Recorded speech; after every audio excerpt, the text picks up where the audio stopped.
Hi guys, we are back.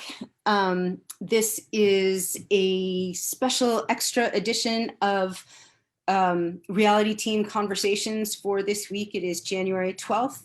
I am here today with Dr. Claire Finkelstein, who is a professor and the founder of the Center for Ethics and the Rule of Law at the University of Pennsylvania.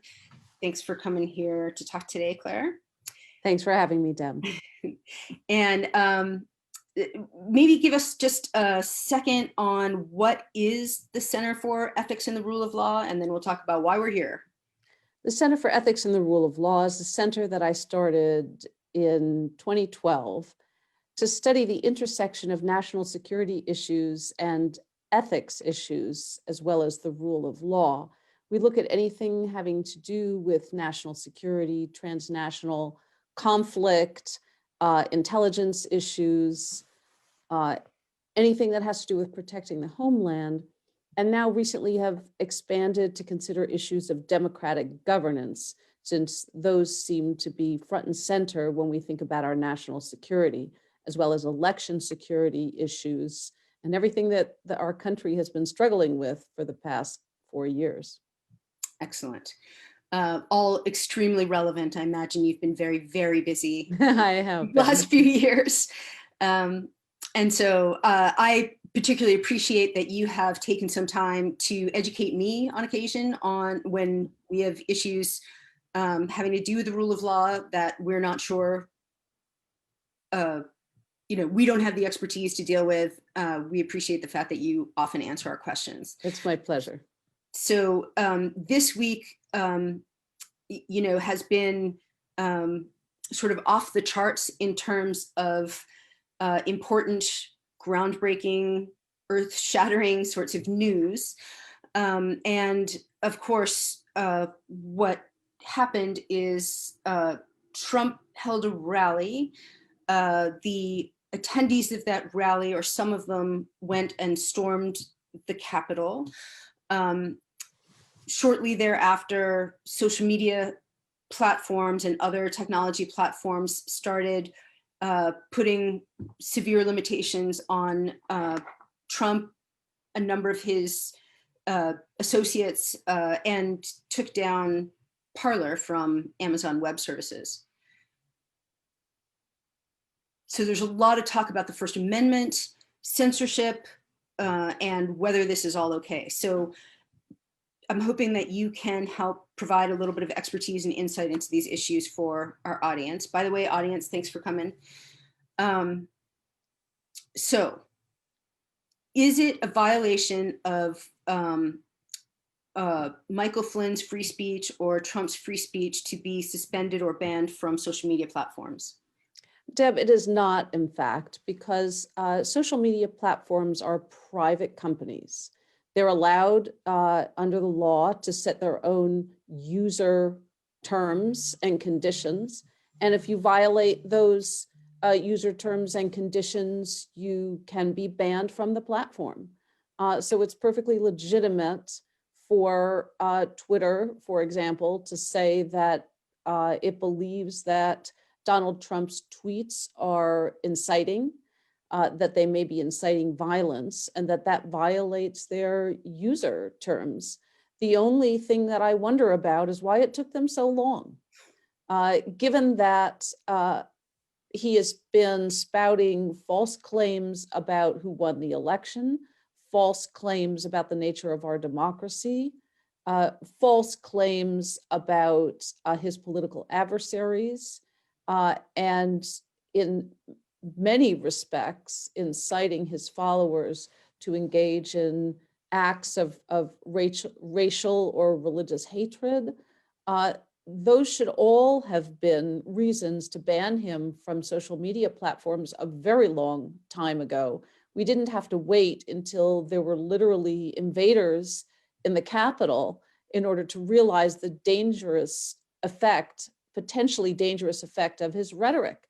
We had it in Charlottesville several years ago when we saw his response to violence that erupted in a racially charged event that was terrible for our country. So I believe that social media platforms would have been justified quite a long time ago to ban him from their user as a user.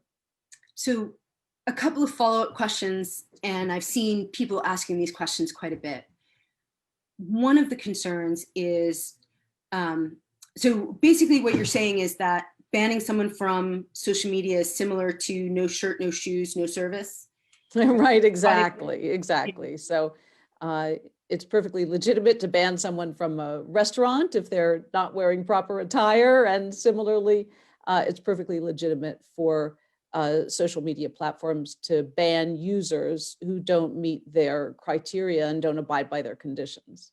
But I can't ban you for being gay or being Catholic or being straight, or there are some things I'm not allowed to ban you for.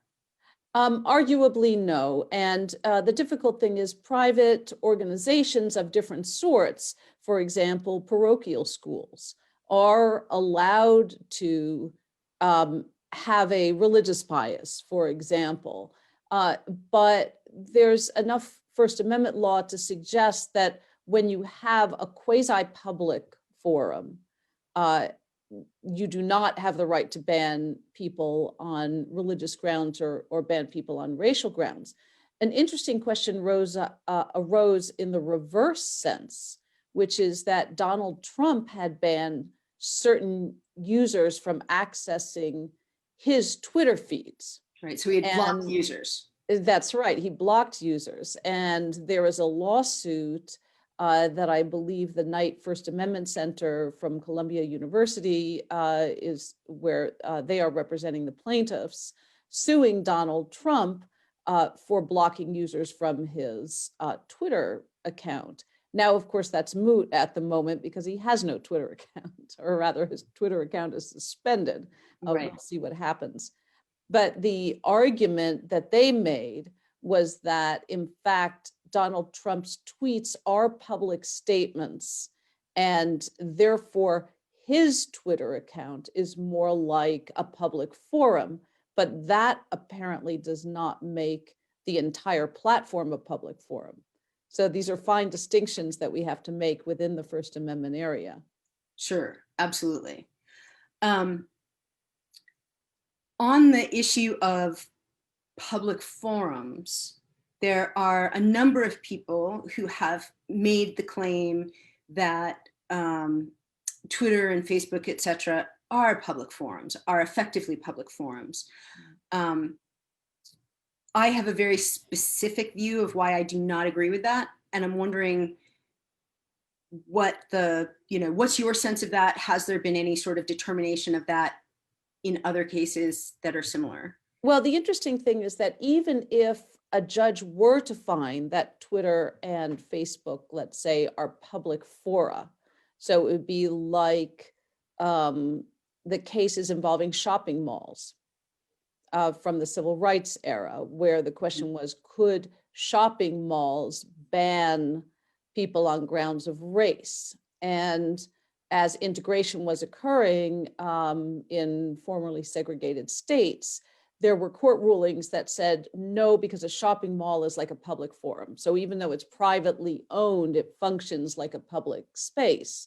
And so the question is, are Twitter and Facebook like that? But an argument could be made that even if they are public fora in that regard, it's still legitimate to ban someone who violates these terms of service, and that it's legitimate to have terms of service, just like speech can be suppressed if it is dangerous, the classic example being yelling fire in a crowded theater, that if you are inciting people to riot, then even if you are speaking on a public space, it is legitimate for restrictions to be put on your speech for the sake of public safety. And Right. so I think that argument would probably hold up here. I gotcha. So I can't ban you from my shopping mall for being Black, but I can ban you from my shopping mall if you set off firecrackers. That's right. If you're engaging in dangerous behavior, right? So I am allowed to have conditions that pertain to safety. You need to be clothed and you need to not be yelling uh, dangerous incitements. You can't be yelling fire when there is no fire, Harassing other or patrons. encouraging people to riot. And one of the things to understand is that encouraging people to engage in violent acts is a crime. You're soliciting criminal acts on the part of other people. So it's perfectly legitimate for Facebook and Twitter to say this bans our terms of service. So that brings me to sort of another really interesting topic, which is that while free speech is one of the most sort of sacred concepts in the United States, it is not unlimited. There are limits to free speech. Right. Can you talk about what some of those, so you've mentioned incitement, that is a very specific legal definition, right? That's right. And one of the things that we're learning about our culture of free speech, with some perhaps irony, is that it may be that we have to be prepared to limit some free speech in order to preserve our free speech rights in the long run. And I'll give you a very good example of that, drawn from a different legal system, which is the French legal system. Journalists are not allowed to write articles or make prognostications about the results of an election within, I believe, 36 hours of an election. So there's a media blackout in the run up to an election. Now, that's not something that would hold up in our First Amendment culture. We do not suppress the freedom of the press in that manner, and it would not pass constitutional muster. Yet, I don't think that France is any less of a democracy than we are because they place that restriction. Why do they do that? They do that because they don't want media coverage to influence the outcome of an election. They want it to be a true reflection of the will of the people. So that's just to say that other governments that we do recognize as democracies are able to place limits on speech without thereby losing their status as democratic nations. And we have in this country a very, very strong First Amendment tradition that may actually be our Achilles heel. That Right. is I mean, a certainly, danger for us. right. They exploit the fact that that is so sacred. So is there a concept? So you said incitement to riot is illegal. You said, is it in fact illegal to yell fire in a crowded theater? Yes, it is. And I mean, it depends exactly on the circumstances, but it could well be because you're causing a danger to people. And remember, there are other crimes in the offing here too. So we don't have enough information yet, but it may turn out that Donald Trump was sufficiently involved in what would turn out to be a conspiracy to invade the Capitol building, that he could be charged eventually with what's called seditious conspiracy. Remember, this wasn't just an ordinary breaking and entering. This was I believe, fairly well-planned conspiracy to break into the Capitol building in order to stop the certification of the votes. That means it was intended to interfere with our the machinery of our democratic governance and to halt a legal election from taking effect. That's a very dramatic interference with our democracy. And if indeed there was greater criminal intent behind it, such as we've heard reports of there were intentions to kidnap the vice president. There was a noose erected on the Capitol grounds. Whose head was supposed to go in that noose? There's a lot of information we don't know. And the question is, those more dangerous plans and the plan to subvert the certification of the votes, what was the extent of that plan? Was the president involved in any way? Did he, for example, call off the National Guard, which Mayor Muriel Bowser had requested as a safety measure prior to the onslaught at the Capitol to prevent just the sort of violence that did occur. And lo and behold, the National Guard were not in place when the riot started. So we need a lot more information, and hopefully if the House does go ahead with its bid to impeach the president tomorrow, we would have a sufficiently drawn out trial that we can get people to testify and get serious information, real transparency, even if it happens after January 20th, which seems likely. That is a lot. We did get our first briefing, I think, just an hour ago from the FBI on some of what has been going on. It was an extraordinary delay in getting any information of that nature, and I wasn't able to watch the whole thing, but one of the takeaways I got is that we would be shocked to hear what they have discovered. But I don't know that they gave it much hint as to what the nature of that shock would be.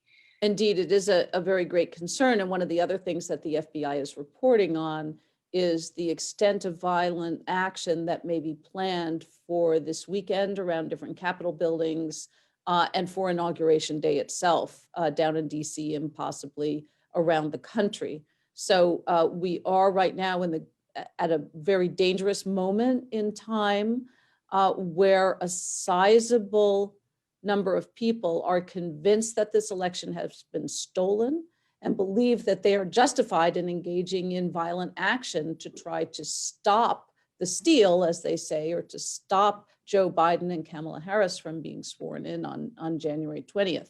That is a position that we have not been in really since the Civil War. Well,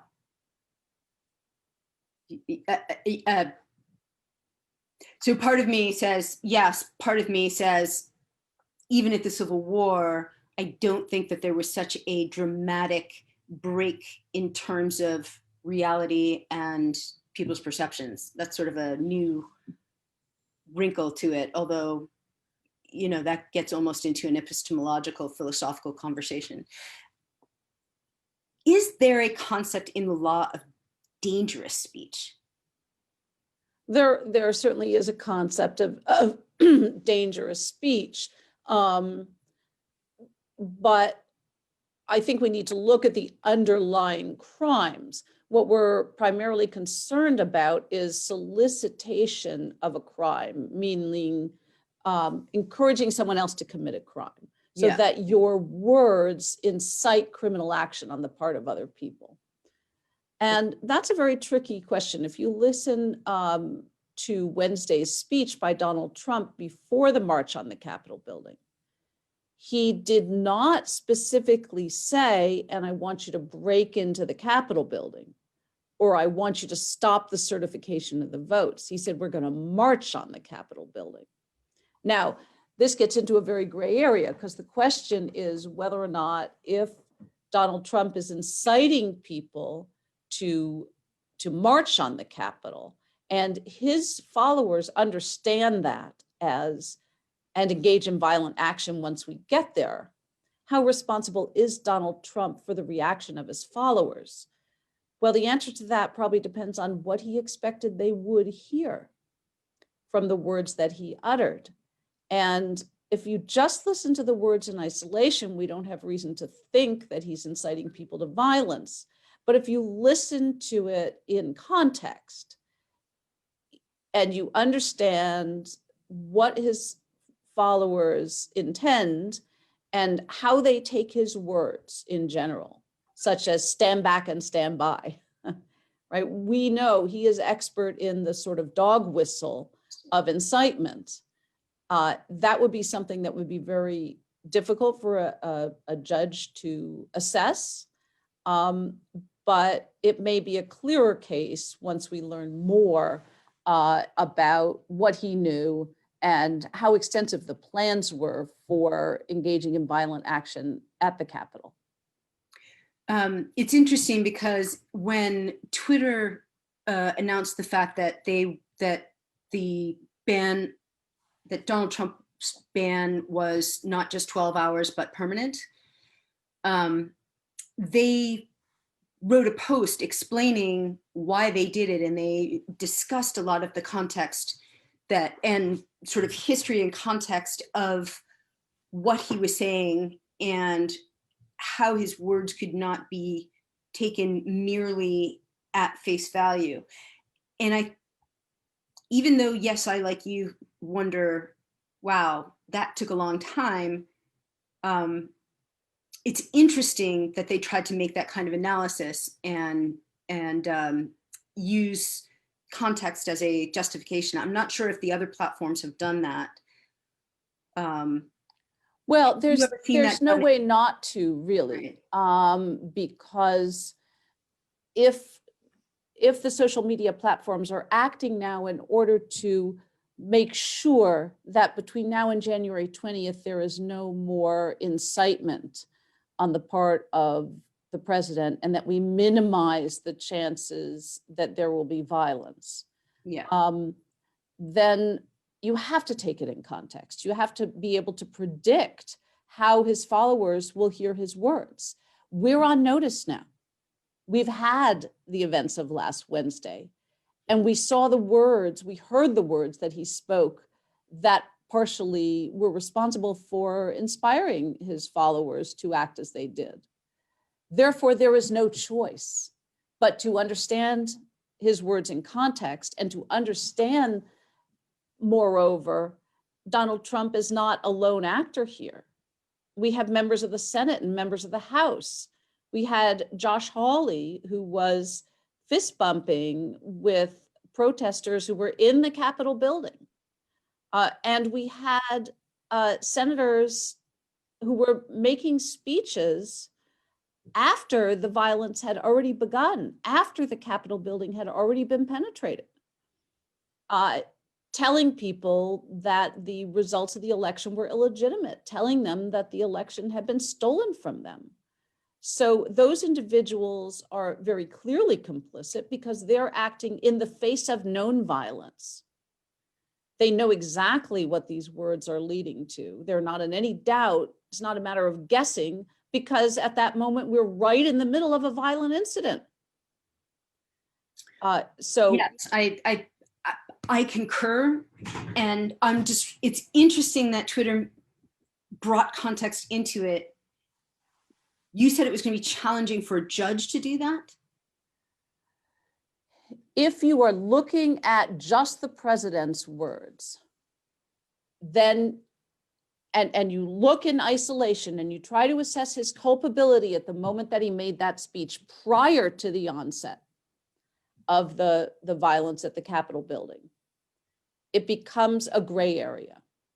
If you look at anyone who supported this after the violence had occurred and would support it now in the wake of what happened last So Ted Wednesday, Cruz has I think legal that makes a exposure here? difference to the culpability. Absolutely.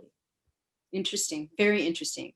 So let's talk for a second about the flip side of this. One of the challenges, one of the concerns that people have brought up is in this way, private companies have an extraordinary amount of power if they can ban people and if they can do it unevenly. And I would go further in saying, yes, but their power is not necessarily just in when they ban people, but when they amplify people, etc. What are your thoughts on how powerful these companies actually are, whether that is appropriate in a democracy? And there are many other sub questions to that, but let's just get started there. The power of private companies to ban and I would argue amplify some individuals over others. Yeah, I mean, you raise a very good point, which is that in past life, the public forum was really public, whereas now our public fora are privately owned. And again, I go back to the shopping mall analogy. We are going to have to start thinking about Facebook and Twitter and other social media as though they were quasi-public. But I think, again, that doesn't negate the idea of terms of use. Um, Social media companies are going to have to start thinking about their responsibility as though they were part of the public commons, in effect, even if they're not. And that's at least in part for moral reasons as well as legal reasons. But just morally speaking, if we look at the degree to which there has been a growth of hate groups on the dark web, and what a tool social media has been for the organization of hate groups, we realize, Not first of just in the all, United States, but globally. and not just in the United States, you're absolutely right. All across the world, we saw that in New Zealand. We've seen that in Germany, neo-Nazi Myanmar, groups the in Rohingya. Germany and in France and all around the globe. Social media companies do bear a portion of responsibility if they treat their fora as a purely unfiltered First Amendment forum in which they bear, no duty to the public to guard against what's being organized on their platforms. At some point, if they do not take measures to stop violent and hate-based groups from organizing on their platforms, they become complicit. They're And also not neutral. I mean, they are not blank canvases that anyone can show up to. They are manipulated spaces, right? Not well, all and that's content is right. And there are, of manipulated. course, advertisements, and they make a lot of money from advertisers who are in effect read into that manipulation. But we're extraordinarily late in coming to the understanding on the part of social media platforms of the fact that they have those responsibilities. I mean, it's quite amazing that, when you look back at the 2016 election and you see just how much, say, Russian disinformation was circulating on ordinary social media sites, let alone corners of the dark web where hate groups have organized in numbers that we're only barely beginning to understand. It is absolutely extraordinary that social media platforms have been so resistant to doing anything about it and so resistant to taking precautions Is there any against meaningful filtering legislation being and foreign considered? actors. Excuse me? Is there any meaningful legislation and meaningful and well-informed legislation being considered but hasn't come to the fore? Yes, I'm sure there is, but any attempts that have been made in the past few years to try to control social media platforms have failed dismally, and Congress, I must say, has not been aggressive in acting. I do believe that that could change now, but it is, we are to some extent hamstrung by the depth of commitment to our own First Amendment rights and our unwillingness to see some restrictions on those rights as part of the long-term game in protecting those rights. Because if we allow our democracy to be overrun by illiberal elements that would destroy our rights, that would ultimately love to take away First Amendment rights, then in fact, we won't remain a democracy much longer. So sometimes you have to limit the very rights that you're trying to protect in order to protect them in the long run. Absolutely. I think that that's been made very, very clear here in the United States. I do want to emphasize, however, that the platforms have the platforms distort free speech dramatically. Their amplification engines are tuned to superficial and emotive content. And the way they amplify different types of speech and different speech from different places is not equal. It is unequal. It is a distorted view. So in my view, it's not just that they have a responsibility because people are coming into their square, but they have a responsibility because their algorithms have actually created this. Well, I think that's right. And one of the things that we saw during the 2016 election is something called micro-targeting, Right. where as you start to click, social media platforms know almost better than you do what you're interested in. For example, there are algorithms that will identify whether or not a person is potentially depressed. And this may be the case even if the person herself doesn't know she's depressed as she clicks on different advertisements or she clicks on different sites. So the pattern of online behavior that people engage in creates an enormous amount of power and on those who have the ability to observe it.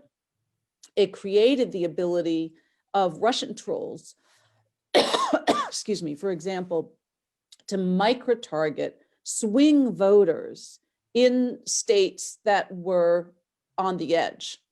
Now, we don't know how much impact Russian trolling had on the ultimate outcome of the 2016 election, but it is extraordinary and appalling, not only that people from outside our country had the ability to identify patterns of behavior that could boost one candidate or the other just because of observing and then micro-targeting certain subpopulations.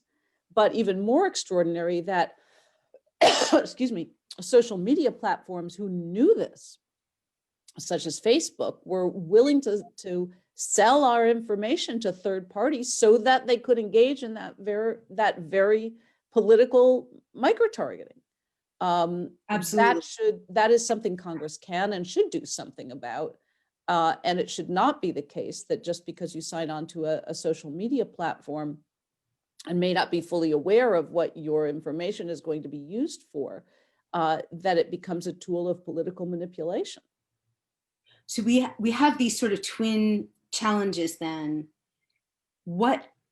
How do we examine the untouchable concept of free speech and make sure it doesn't end up being that our unwillingness to examine it ends up being our downfall, number one. Number two, how do we make sure that the way people are, the platforms that are so incredibly manipulative,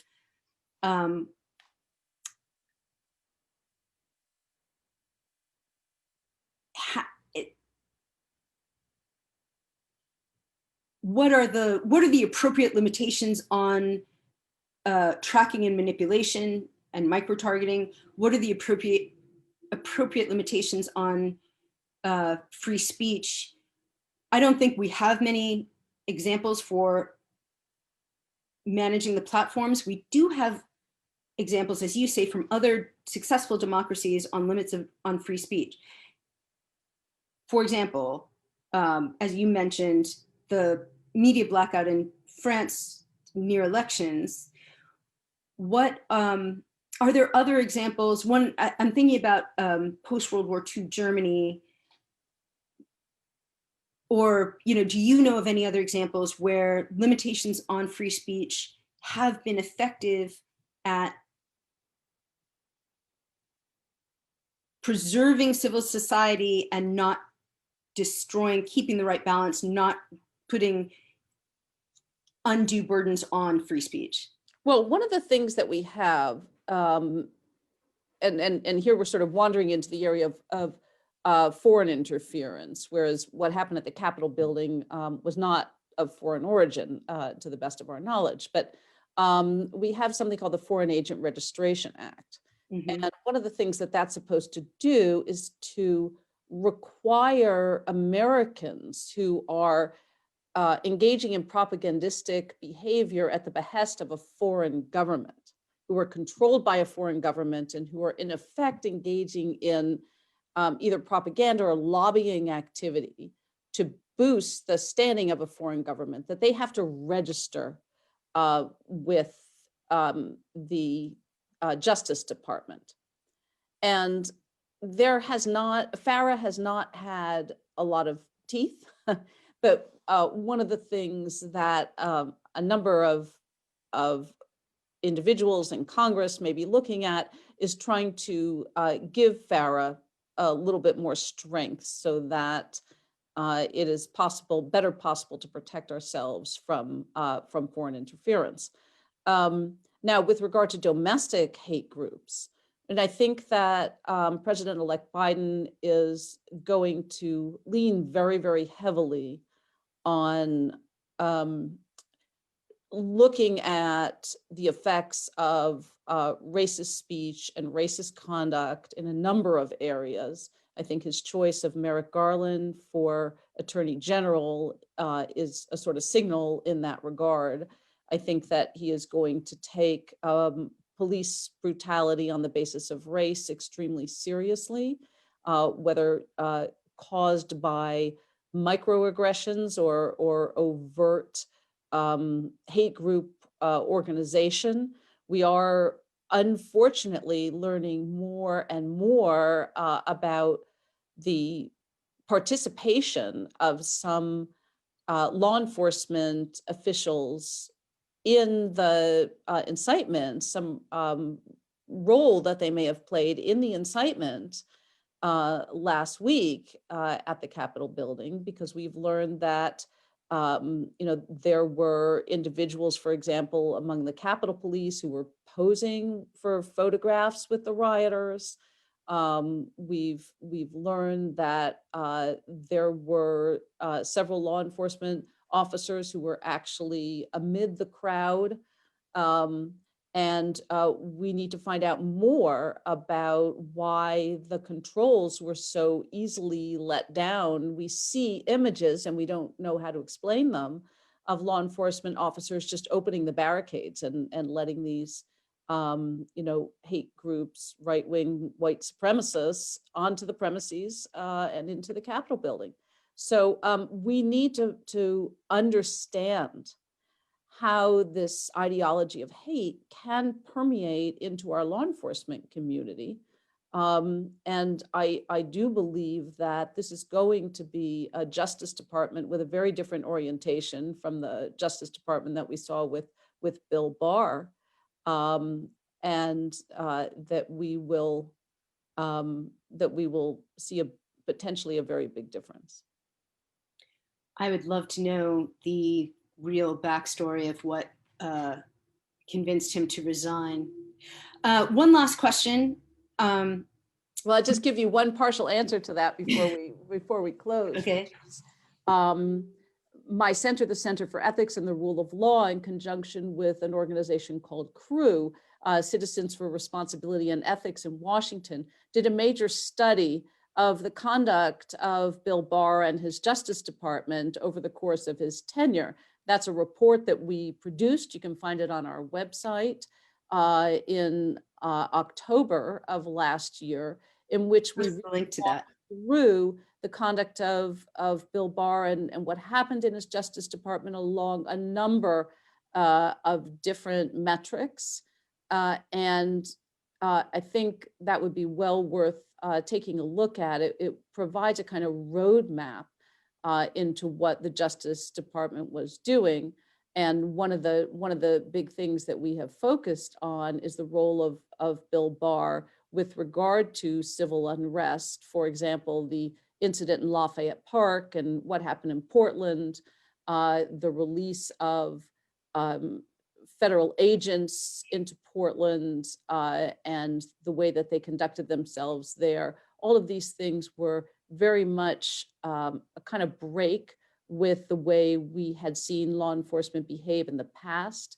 And so it was not surprising that we have seen an uptick in brutality on the part of law enforcement officers when you have a head of the Justice Department who is using the idea of civil unrest as a way to gain political favor for the president that he serves in the White House, calling out Antifa, claiming that there's a need to deploy very heavy use of force in order to put down what supposedly is an insurrection when what you have is peaceful protesters. It's one of the things that we learned about last week, the sort of contradiction between and difference in treatment with regard to Black Lives Matter protests versus the kind of protest, indeed riot, that we saw at the Capitol building last week. It was jaw-dropping. It was jaw-dropping. It was jaw-dropping. You know, to the extent that there is a silver lining there, I think that, you know, the fig leaf around, oh, well, no, if we treat everyone the same, they just got violent, that's gone. They didn't even arrest people at the Capitol. Absolutely. And it has harmed the Republican Party as we see Republicans defecting from this president. And not everyone has defected, but look, it seems as though he's about to get impeached for the second time. And while the vote in the Senate won't happen in time to remove him, there certainly is substantially more support for a vote to convict him on that impeachment than there was the last time around. Oh, absolutely. So on that note, you don't think that there's any chance that Senate will reconvene quickly prior to the inauguration? Well, it does seem that Chuck Schumer and Mitch McConnell do have the power to convene the Senate as early as the 19th, I believe. But Mitch McConnell, so long as he's still majority leader, you know, will not allow that to happen. And even that provision that would allow for a quicker convening would require the say-so of both Mitch McConnell and Chuck Schumer. I do not believe that's going to happen. But I'm not too concerned about that. I actually don't believe that it would be to the benefit of those who want to see the president convicted to do that. Because I strongly believe that one of the most important things that we need to get out of this impeachment process is discovery. Namely, we need witnesses. We need the Senate to reassert its subpoena power. And remember, while it takes 2/3 of the senators to vote to convict the president, it only takes a majority to call witnesses. We were not able to hear witnesses last time on the Ukraine matter. This time, we will have the ability to hear witnesses, and we should take the time to do that, because transparency will be the most important thing that we can get out of these proceedings, and knowledge of what exactly has happened. I believe that unless we're talking about a quick conviction, which I don't think is going to happen, I don't think there's 17 Republican senators who are going to go along with the impeachment, then there should be more charges. And they should not restrict themselves to incitement to insurrection, but have a number of charges so that it would be appropriate to call witnesses and to have discovery on any number of matters, including the president's financial records, which Congress was not able to do previously, partly because we were not in an impeachment inquiry. So I do think that proceeding with the impeachment quickly, but slowing down the process for trial might be a wise thing to do, so that we use it as a vehicle to really get the facts out this time. So no removal, it's not going to happen. Removal's not going to happen, no. I do believe that the voters have already voted to remove Donald Trump, and that is how he will be removed. There's no chance of his clinging to the furniture and remaining in the White House. The Secret Service are empowered to remove him at noon on January 20th. And I do believe that he will leave voluntarily. He has said he will. I just hope that there will not be violence in the run-up to that event. We're at the end of our time, even a little over. This is such an interesting conversation. One of the things that, I'd love to talk to you about maybe in a next session is in what way can Congress help to formalize the norms that constrained the executive in the past. And as we saw, they just got blown right through. That's right. Well, that's really what Congress needs to be focusing on, and I have no doubt that Nancy Pelosi, who will now have the ability to work with the Senate, will be trying to do that, and we will need to be focused on that for the next 4 years. That's going to be a very, very, very interesting bit of history to watch unfold. And I look forward to talking to you as it does that.